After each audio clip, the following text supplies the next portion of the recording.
wasn't a fan of Congo. Tarzan was okay. George of the Jungle was all right. There was an episode of DuckTales that really reminds me of this episode we're talking about today. I believe it was called Jungle Ducks. But anyway, let's get into the St. Canard Files, a Darkwing Duck podcast. I'm your host, Will Santana, and I'm Mike Russo, and I don't practice what I preach. I'm a parent. I can get away with it. Yeah, you sure can. Hey, Mike, how's it going, man?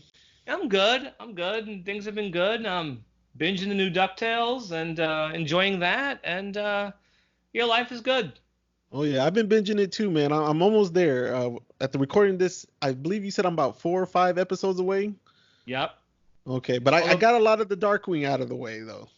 Although by the time you guys listen to this episode, we'll have already talked about all those new ones. So let's not bore you guys more with DuckTales than we already have.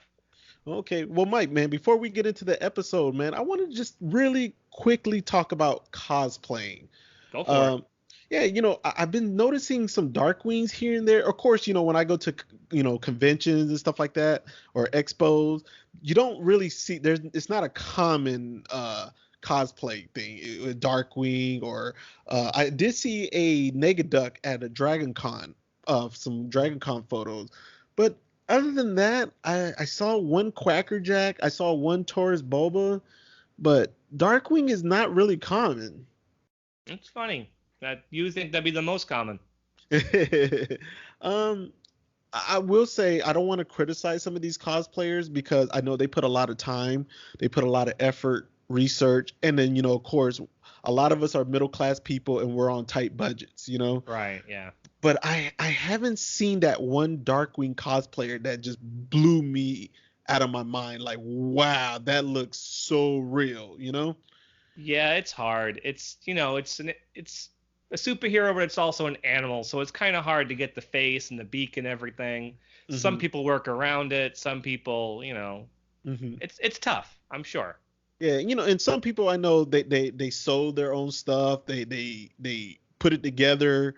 And, they buy a piece here, they buy a piece there, sew it on. Some people just don't have that, they can't do that type of stuff, They don't have that skill set. So I know they have to depend on buying this by itself. They got to buy that and just do the best they can to make it work. I'm really trying my best not to knock them, but I'm waiting to see that one costume that I'm like, we have a winner. This is the one. Well, no homemade costume is going to look as good as the one Disney themselves make for the theme parks. Of course not.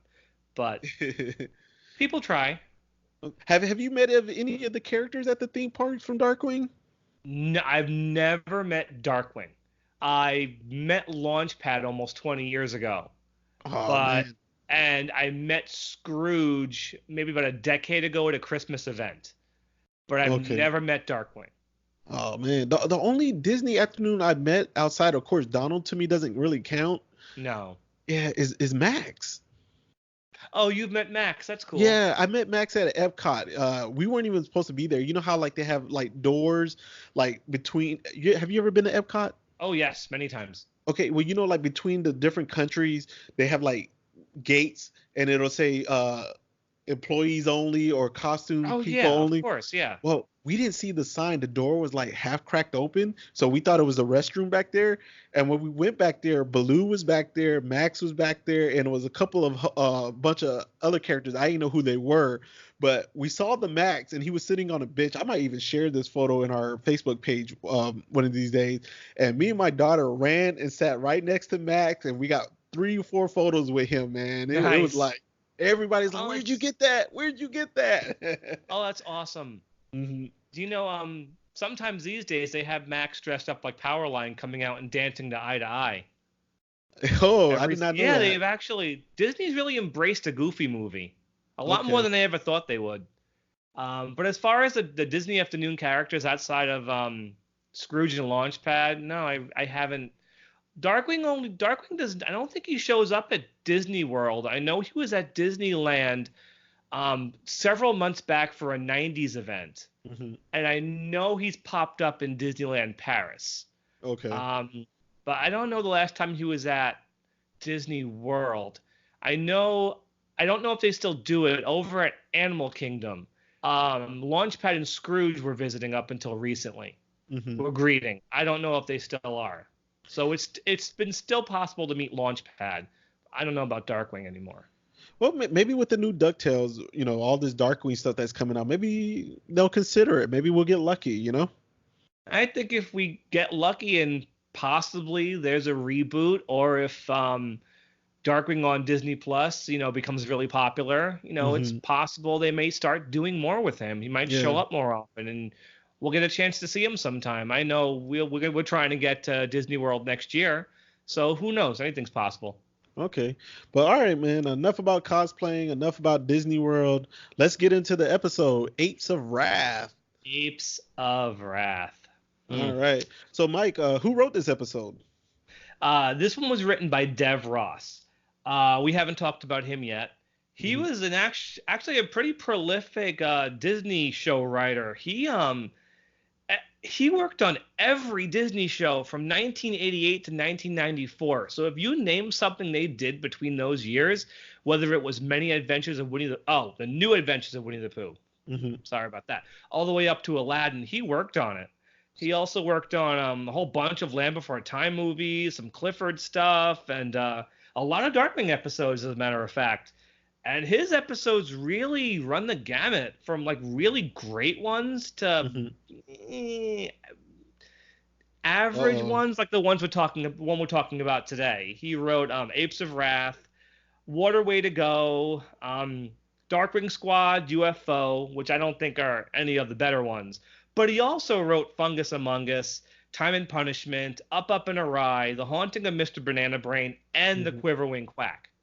Okay. So he's written some masterpieces, but he also wrote some that I'm not all that fond of. But it's all right because the ones he wrote that are good are really, really good. Okay. So so you have a hate and love relationship with him. There's kind of like really no in between. I wouldn't say hate. That's a strong word. That's a strong word because I kind of like Waterway to Go. It isn't fantastic, and I like Up and Awry because it's a Gizmo Duck episode. He also co-wrote Trading Faces, All Fahrenheit in Love and War, and he also co-wrote Steerminator and Extinct Possibility. Those later two he wrote alongside Tad. Oh, okay. And Steerminator is another great one. Absolutely fantastic. Okay. And the story editor this time was Kevin Crosby Hopps. We've talked about him. And this episode first aired Thursday, September 12th, 1991, and it was an early one. It was 13th in production order. Oh, 13th in production. Okay. So it's still pretty early. Okay. And who animated this? This one was another one that was animated by Sun Wu. I didn't mention them I don't think I mentioned them last time. They also animated Night of the Living Spud. Living Spud was fine. They actually did some pretty good animation in that one. But since Apes of Wrath was an earlier one, I feel like this is a very static episode. It's like a lot of it's just in the jungle. There's nothing really interesting animation-wise. A couple of neat things that come up and I'll mention. But again, it's Sun Wu, and I've already talked about how I feel about Sun Wu. They get better as the series goes on, but these early episodes are a bit... Visually, a lot of these early ones are pretty mediocre, honestly. I don't even want to beat around the bush. Okay. And I bet if this one had better animation, it would be pretty watchable. But as it stands, this one's definitely far from my favorite, even when I was a kid. Okay. Well, before we really get into the episode, I'm just going to be upfront with you, Mike, man. I'm not a fan of this episode, man. It's like a Tarzan ripoff. It also reminds me of that episode on DuckTales. I believe it was called Jungle Ducks, where it was like I remember it was like a duck who was like living in the jungle and he had a tattoo and he was a prince or something. Prince Greydrake, yeah. Yeah. Miss Beakley was his nanny. And I felt like this was just another episode like that. To me, it was nothing new. They changed the gender around. Every single show does a jungle episode with gorillas. It's inevitable. Every show does it. I do feel with this episode, it was basically someone had the idea, put Darkwing in the jungle, have him fight some apes, and the rest will write itself. And I feel like this episode is a lot of meandering, a lot of characters running around a lot, nothing really happening, and the new characters for the episode are also, pretty mediocre too. Okay. But you know what? Like I always say, just because you love Darkwing Duck, and me and you obviously love Darkwing Duck, doesn't mean you have to love every episode. Yeah, at a So 91, just a guesstimate, there's about maybe 8 episodes I don't really like that much. you know what? That's about my average with Darkwing 2. I mean, that's pretty good for a 91 episode show, Hmm. especially one made in that era when they were churning them out so fast. Yeah. So only have a handful that I just don't like. I mean, that's better than something like Tiny Toons. There's a whole ton of Tiny Toons episodes I don't like. I mean, there's a whole bunch I like, but there's a lot I don't like. And for Darkwing to only have a tiny amount that I don't like, Hmm. I mean, that's a lot less, I mean, than something like Goof Troop or Bonkers. I mean, I find something to like in every Darkwing episode. There's none I actually hate, Yeah. you know? But this one's definitely close to the bottom of the pile, and I felt that way when I was a kid. I still feel that way now. But let's Yeah, get into this. Let's just start talking about it. All right, so how does the episode start off, man? It starts off with one of those jokes where the character is got a way too his suitcase is way too full and he can't close it, and of course it's not going to succeed in doing it. But Mhm. what's very interesting is this is the very first time in any episode that by air date that somebody mentioned shush, Mhm. and it's mentioned. It's mentioned offhand. We don't see Jay Gander Hooter or Grizzly Cough. He doesn't go to Shush headquarters, but he mentions it. So Which, if you're watching this in air date order, you don't really understand what they're talking about, correct?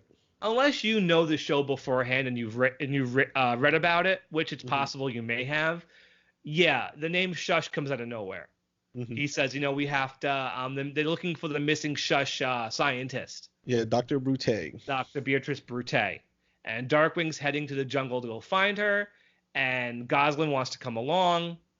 And he's telling her, no, you can't come along. It's too dangerous, blah, blah, blah. And she's dressed up in a pith helmet and safari gear and no sneakers. She goes the whole episode with no sneakers. And Goslin looks so weird with no sneakers.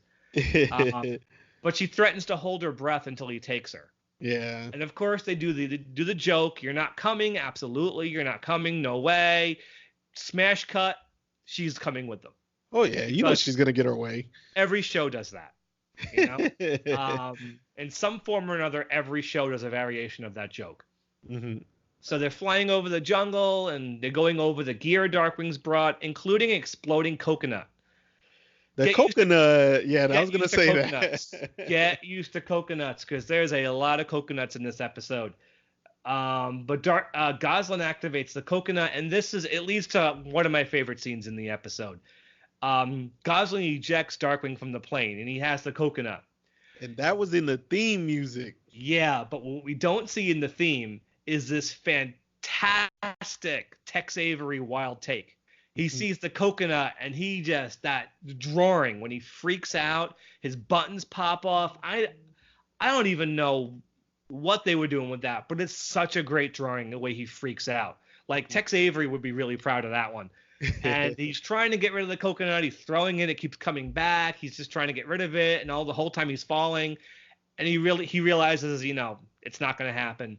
He puts his finger in his ears, and the timing is great, the way the coconut explodes. Mm-hmm. And to say that's my favorite moment in the episode, and we're about 3 minutes in, you see how I feel about this one. Oh, yeah. That's my favorite moment in the episode, and we have a lot more episodes to talk about. So he lands in the jungle, and he almost gets eaten by a crocodile, and that's really interesting because I'm pretty sure this crocodile is designed after Tick-Tock Croc from Peter Pan. Yeah. He looks just like it, and it's not the first time Disney's done this. Mm-hmm. Tick-Tock Croc showed up in Rescue Rangers too. And the Croc scene is actually in the theme music as well.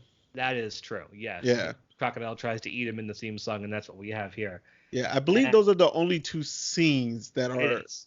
Okay. Yeah, it is. And we get our first. He crashes into a palm tree. We get our first instance of the coconuts falling on his head, which happens over and over and over in this episode. Mm-hmm. I don't know how he doesn't have a concussion after that. So yeah, like easy gags. I mean, the coconut's on his head. Now we have a bunch of gorillas show up, and Of course, they're big gorillas. Who do you think voiced these two gorillas? Was it Frank Welker? Frank Welker, of course. All right. If it's a gorilla, some sort of monkey, it's Frank Welker. He was Abu from Aladdin. hmm And I think I'm not sure. If I'm wrong, someone correct me. I think he did Abu from the new Aladdin too. Okay, I'm not sure. I haven't watched the Yeah, new Aladdin I yet. haven't watched it. I'm not all that interested, but it shows that he's These still gorillas, working. these gorillas were named Bongo and Congo, right? Yeah, Bongo and Congo. I think Okay. Congo's the girl. Okay. And yeah, the monkeys are taking Gosling's chocolate bar. They almost rip Launchpad in half. I'm about to be twins. Launchpad is hilarious on this episode. Some of the dialogue is actually it is pretty funny. There's some great lines that do come up, like the one I read at the very beginning of the episode when I said I don't practice what I preach. I'm a parent. I can get away with it. Yeah. That's one of my favorite Darkwing lines. Like especially as a dad, I love that line. And so Gosling yells at the monkeys for taking your candy bar, and there's another great line. Darkwing says, "There's a new word for you, Gosling. It's called diplomacy. Learn it." But is this when Trenchrot pops up, correct? Trenchrot shows up. Major Trenchrot.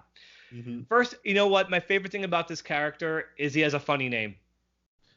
My favorite thing about this character is he's voiced by Charlie Adler. Yeah, that's where I was going next. Starscream. I love Starscream from Transformers, so I got all the love for Charlie Adler. Yeah, the love for him. I'm not too fond of the voice he's using here, but I do love Charlie Adler's work. Oh yeah. I think a lot of people probably know him best if it's not for Starscream. If it's not for that one, it's probably Buster Bunny from Tiny Toon Adventures. Yeah. And this episode was probably made around the time that he actually had a falling out with Tiny Toons, because he was upset that he did not get a role on Animaniacs. So him and Joe Alasky, who played Plucky, they both quit. Oh wow. And they got Joe Alasky back. Thank God. Rest in peace, Joe Alasky. He was amazing as Plucky and Daffy and Sylvester. But Charlie Adler did not come back to Tiny Toons. But other voices he did, some of my favorite voices he's done, at least, are Ed and Bev Bighead from Rocko's Modern Life. That was Charlie Adler. And he did most of the voices on Cow and Chicken. Oh, okay. Have you ever seen Cow and Chicken? Yeah, I have. Yeah, he did Cow, Chicken, the Red Guy, and Ira Baboon. That was like his show. And he's a really great voice actor. I really love him. I don't love this character he's doing. Again, the name is funny. I wouldn't want to have Major Trenchrot myself, but he's probably the most forgettable villain in this entire series. Would you pick him over Lilliput or under Lilliput? Lilliput is ridiculous enough to be memorable. I think, because he's just a complete goofball. Okay. But Trenchrot just, I don't know. I feel like the big mustache makes it seem like they were going for Yosemite Sam. Okay. But I just don't like him. With Lilliput, I felt like his lackeys carried him, made it at least somewhat entertaining. Yeah. Trenchrot, his lackeys, they didn't do anything. Yeah, just a bunch of guys in safari gear. Yeah, and they all look like twins. Yeah, I was watching it last night, and I noticed there was one shot with 5 of his lackeys, and they were all drawn the same. Yeah, exactly the so same. It's like, well, they got to cut corners somewhere. In an episode like this, you have to, because all the backgrounds are brand new. They're in no setting they've been in before. You have a bunch of brand new characters. You have a bunch of gorillas. So I can understand why they would not have to do a new character for every single one of his lackeys. They have to cut corners somewhere. But I think it's funny when you do see a lot of them together and they all look the same. So Trenchrot shows up and chases the gorillas away and says the gorillas, he's painting a picture of gorillas, how they're the bad guys. They invade his camp. They steal his stuff. And he takes Darkwing, Gosling, and Launchpad back to his plantation. And Gosling gets obsessed with setting gorilla traps. Oh, yeah. And it comes back to haunt Darkwing. Yeah, she sets a rope snare on a palm tree. He gets stuck in twice. Now this is when Darkwing has or Trenchrot has Darkwing's trust at the moment. Yeah. Darkwing is trusting Trenchrot, so But right now he's not a villain. But you know right away that he's the villain. Oh yeah. It's just the voice, the obnoxiousness of the voice, and he's acting so sneaky that he's the villain. I mean, there's no doubt about that. But Darkwing, of course, he believes who he is, and Darkwing is always, you know how Darkwing is. Once he believes something, he's not gonna go back on it right away. Yeah. And so there's another great line about parenting. This episode has a whole ton of lines about parenting. Launchpad, later on, he mentions, how'd you get Goslin to stay in bed? And Darkwing goes, the secret of being a good parent is letting your child know who's boss. Of course, offering a 10 spot never hurt either. So he bribed his own kid. I love it. Darkwing tries to be such a good parent, but Goslin's not easy. Yeah, and I remember like there was this barn in particular like that was locked up, and Goslin kept trying to get in there. Yeah. She wanted to know what was in there, but Trenchrot, you can tell by his sneakiness, like he didn't want her to see it, and it was supposed to just be bananas in the crate. She's trying to get in there to get the bananas to make a gorilla trap. Yeah. And then the gorillas show up and steal one of his trucks. Mm-hmm. And Goslin's in there. Yeah. And Darkwing rightly asks, why would they steal bananas when you give them away? Yeah, it was a clear giveaway right there. Yeah, and Trenchrot just lame excuse, so they're just rotten to the core. So Darkwing and Launchpad have to go find Goslin, so they're back out in the woods, and they grab Launchpad, and Launchpad disappears. And you know what, Will? I was not correct. There is one more shot from the theme song in this episode. Oh, is there? The scene where Darkwing's wondering where Launchpad is, and the gorilla swings down the vine and tries to grab. Oh, yeah, you're right. That's a pretty effective shot because all the sound goes quiet, and Darkwing's alone in the frame at the very bottom, wondering where everybody is, and the gorilla tries to grab him. So that's a pretty cool shot. So we got three shots. But then we have all these tired ape jokes where Darkwing thinks he's so strong, and obviously he's not, and the apes are so much more powerful than he is. I mean, somehow he's able to carry an entire tree, and tries to attack the gorillas, and it's kind of funny. He hits them and it turns into toothpicks. Yeah. But did you catch that really weird joke with the pump sneakers?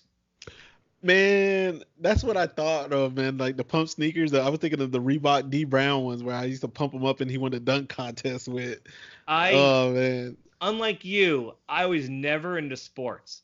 But when I was a kid, probably in 5th or 6th grade, that's when those sneakers came out. You pumped the tongue. Oh, and, the high tops got tighter, and everybody had those. That's funny. I had a pair, and they were complete garbage. You know what? We're talking about this, and now it just like, because I'm thinking of sports, and I'm thinking of the pumps. The dunk that D Brown did when he pumped up his shoes, it was called the King Kong Jam. And here we are with gorillas. Yeah. It all comes full circle. Look at that. Yeah.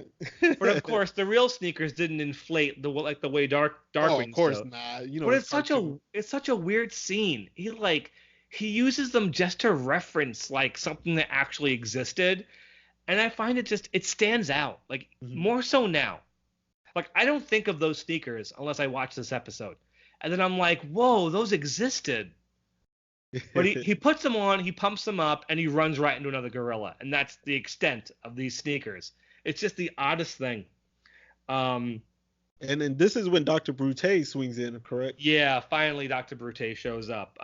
Please let me name who voiced her. Please. Sure. Go ahead. Victoria Carroll. And you know do you know who her husband is? No, I have no idea.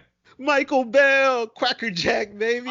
You know what? I did not know that. Oh man, I have a whole list here of all the shows she was on, but I had no idea who she was married to. Michael Bell. But her career goes back. Oh yeah. All the way back to the mid '60s. Man, man. On my list here, if you can name a show that was made in the '60s and '70s, she guest starred on it.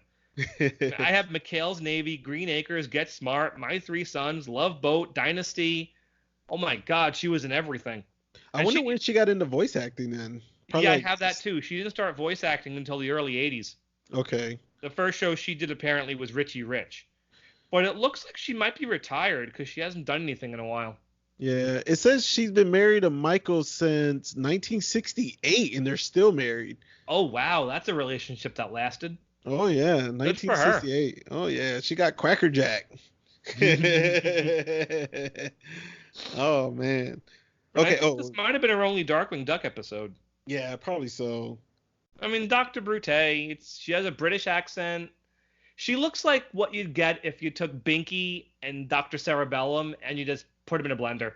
Okay, it says she did one more episode on Darkwing, Star Cross Circuits. She was Oh, D2000. the D2000. I did see that. We're good. We got a while before we get there. Yep. The DD Love lost the supercomputer. So she shows up, and the truth comes out. Major Trenchrot, he's the bad guy. He's building a villa for villains, and there's no bananas. It's just crates full of weapons, and real weapons too. This show is still playing around with the real world weapons, and it raises the stakes definitely to see real weaponry. It definitely makes things seem a lot more real. Mm-hmm. And we have another joke about Darkwing not being able to handle things he eats or drinks, because now we have primate punch. Oh yeah, he goes way up in the sky. Yeah, Darkwing cannot handle anything that's even a little bit spicy for him. Darkwing has a very, very weak stomach. Oh yeah. But even the monkeys can't handle primate punch. So she mentions shush during this moment, doesn't she? She might have. I think she did. This is one of those episodes. I just saw it. I took all these notes, but I don't necessarily remember specific dialogue. And you'd think I would after 30 years of watching it, but it's just, this is what this episode does to me. Yeah. But I think she did. I think she was doing. Yeah. Yeah, I think she briefly mentioned it. So like, if you didn't know it and you're just like, you know what I'm saying? Like, I don't think people would have caught what she was talking about. And then I think she had told Darkwing like what the guns were there for. It was for the villain, like door a hotel. prizes. Yeah. Darkwing guesses they're to eliminate anybody who gets in the way, and she says no, these are door prizes. Okay, yeah, man. So once that is announced, what happens next? What happens next is Darkwing gives himself away by throwing. What does he? I mean, you know guns better than I do. What kind of weapon does he throw? Was it a machine gun? I believe it was a shotgun. And it goes off, and it gives their location away. Yeah. So I think Trenchrot starts throwing Molotov cocktails into the forest to draw them out. Mm-hmm. So they get the idea of catapulting primate punch in coconuts. Yeah, and that's when he goes up to the helicopter when Trenchrot is trying to get away, right? Right. I mean, I always bring it up. There's so many guns. Like, all of his goons go at them with all the guns, and even the bird in the cuckoo clock has a machine gun. Little bird, all dressed up in combat fatigues. Mm-hmm. And so Trenchrot tries to get away in the helicopter, and Darkwing goes up after him. He tries to do an entrance, but Trenchrot knocks him over before he's finished. Oh yeah, that's true. It's one of the first times, at least by air date, that they're playing around with his entrance. Mm-hmm. I am in the terror. Yeah, so he gets up under the helicopter. He finally gets to say his entrance. And in this one, it's, I am the flea you cannot flick. And he keeps pulling on Trenchrot's mustache, which is like, good. This guy's so obnoxious. Yeah, keep pulling on his mustache. Yeah. It's cathartic. So Trenchrot kicks him out of the helicopter, and Darkwing totally fakes him out. Yeah, she pops back up on the other side of the helicopter. Yeah, he's such a klutz in this episode that when he does do something really skilled like this, it's pretty cool. Because he's a disaster area in this one, with all the coconuts falling on his head. This isn't one of his finest episodes, for Darkwing. He's a mess in this one. And but he stops Trenchrot, saves the day. Mm-hmm. And Brute is not going back to civilization, much like Jane from Tarzan. She's staying behind with her gorillas. Yeah, she's staying there. And Launchpad, I like Launchpad in this episode, even though I'm not a fan of this episode, because I like a lot of his constant jokes, of like when he drinks the tea, how he got the tea exactly how he liked it, with a little slice of banana, Launchpad's always so pleasant. Oh yeah.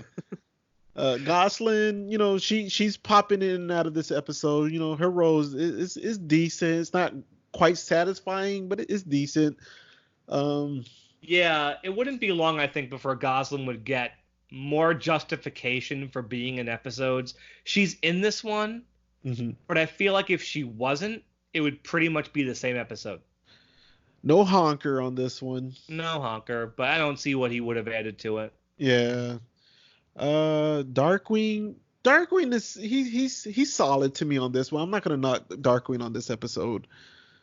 I don't know. I think it's just overall the whole villain and the apes and the gorillas and all that. It seemed kind of redundant, and it just reminded me so much of the DuckTales episode. It's an early episode. They're still trying to figure out what works, Hmm. And obviously this didn't work all that great, but like they wouldn't have done this episode later. There's no way they would have, and if they did, they would have used a more they would have used Steelbeak or someone from Foul. If they had done this later, they would have pulled from the Rogues Gallery. They wouldn't have come up with a new character. But this is still early on when they were trying to come up with new characters, and some work and some don't. Okay. And it's all right. It's funny how they subvert what you're expecting. There are no banana peels at all in this episode. Nobody slips. But to the very end. It's a final gag. Yeah, that's what I was gonna say. Darkwing To the comments very on end. it. Because you think, since it's a 90s cartoon and the easiest gag in the world is slipping on a banana peel, you think they're going to do it. And they don't. They just keep throwing the coconuts at him. But the last thing that happens is he slips on a banana peel and says, you knew someone had to do it. Yeah, the coconuts and the monkey traps Gosling was setting, those seemed like to be the two running jokes, and you kept thinking the banana was going to happen soon, but they kind of saved it to the end. That's what I like most about Darkwing Duck. It does subvert what you're expecting. Mm-hmm. You expect one thing, and it tends to go off and it does something else. And I appreciate that gag. You think the banana peels are going to happen the entire 22 minutes, and when it does, it's just the very end, and I'm cool with that. Yeah. Did you So, catch? Mike- Did Oh, you go ahead. catch one last thing about the episode? Did you catch when the helicopter crashed? Darkwing said, "Nice crash. Launchpad would be proud." Oh, he sure did. Yep, that we had a crash without Launchpad behind the wheel. We don't even see how Launchpad it lands the thunderquack. He just lands it in the jungle, and then the gorillas tear it apart. We didn't mention that. Oh man, I forgot all about that. Launchpad's Darkwing crashed it. he's so distraught, Launchpad, when they tear apart the plane. Poor Launchpad. So how many gas gun canisters are you gonna give this episode, Mike? Man, I'm gonna give this 1.5 gas gun canisters. You were about to say 2. I was gonna say, come on, let's keep it real. I almost said 2, but that's too close to average. Mm-hmm. And you have to have lesser ones in order to have the good ones. So I gotta give this 1.5 gas gun canisters. It's not my favorite. I want to give it a 1, but there's a but. The jokes on there kind of gives it a notch up to me. There were some funny jokes in this one, and Launchpad I think kind of saves it because his humor in it. I'm gonna go 1.5. Okay. It's not the worst episode to me of Darkwing. That one's coming up soon for me. But I can't hate this because some of the lines about being a parent, practicing what I preach, it's called diplomacy, offering a 10 spot never hurt. Those are really good lines. And that bit with the exploding coconut at the very beginning, I think is fantastic. So I can't be too hard on it, really. Yeah, I think the jokes, and like you said, some of the lines is kind of what saves this a little bit for me, giving it a terrible score. Well, I mean, I think 1.5 is a bad score, period. But it makes it where you can at least watch it one time, I don't think there's a single Darkwing Duck episode that's totally unwatchable. I'm going to say that right out. Okay. And I know we're only, 6-7 episodes in and I'm saying that, but I stand by it. Okay, how many gas gun canisters we're going to give Trenchrot? I'm going to give him a 0.5 star. Whoa, that low. Yeah, I 0.5 star, I'm sorry, half a gas gun canister. Because he's forgettable. There's nothing to this guy except for Charlie Adler's voice work. I'll give him that. I'll give him that for Charlie Adler. But he's forgettable. By the time we record the next episode, we'll have forgotten all about him. Okay. He's never been referenced. He didn't even come back in the comics. Mm-hmm. He's really a nothing kind of a character, really. The name is funny, like I said, but My score is not as low as yours, but it's close. I'm gonna give him a 1. I'm just not I'm not fond of him. I've really felt, I understand he's a filler villain. We're gonna have those from time to time. A villain that's just for a filler episode, but they could have did better than this, though. Yeah. I can't even think of the villain's name from Tarzan. The one, Clayton. Clayton, yeah. Oh, you're talking. They're a huge Disney fan, so of course I know that. Okay. I don't even like Disney's Tarzan all that much either myself, but I know the villains.